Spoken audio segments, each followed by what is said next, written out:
Alright everyone, and welcome to this video where I'm going to try and help some of you with one of the biggest changes in FIFA 14, and that is dribbling. I've got 4 main points to go over, so hopefully by the end of it you'll be a bit more clued up on the best way to get past your opponent on this game. Using L1 on PS3 or LB on Xbox to have really close control of the ball at your feet is something that's been around since FIFA 12. However, it's never really been needed due to the fact it's very easy to simply turn and run past players with ease. If you've played FIFA 14, you'll know that dribbling's been nerfed a lot, and you can't just glide past people anymore. So the use of L1 or LB to keep the ball close at your feet is really useful, and allows you to move in small amounts of space. It's especially useful in tight spaces when you need to move the ball, but you don't have much space to move in. It's second nature for a lot of people to simply hold sprint whenever they're on the ball, but with the first touch system now, the heaviness of dribbling, you just can't get away with sprinting everywhere on the ball as you'll just get tackled. So it may sound obvious, but you need to simply sprint less, and only sprint when you see an opportunity of space to run into. To maintain any sort of control of the ball at your feet, you have to be moving slow.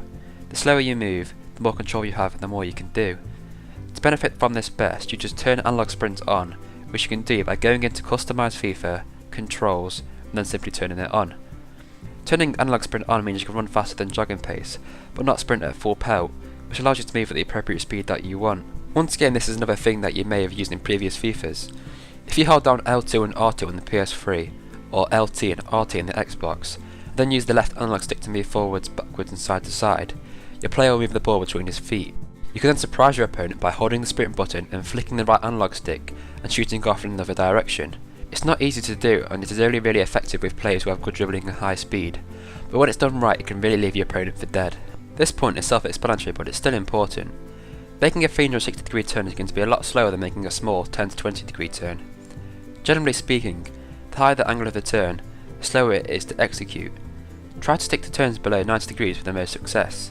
But that's not to say you can't do a full spin on the ball. As I mentioned at the start of the video, if you do plan to do a large turn, then try hold L1 or LB so that the players keep the ball to the feet as close as possible and try to perform the turn. Each scenario in the picture is different, and the key to being very good at dribbling is to know what to do in each situation.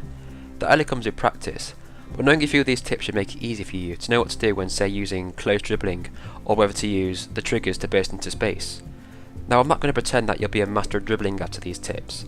Ultimately, dribbling is a lot about deception and anticipating what move the defender will make so that you can counteract that move. But hopefully, these few tips will help you improve your success rate when it comes to dribbling in online or offline games. As always, thanks for watching, and leaving a like is always appreciated if this helps in any way at all.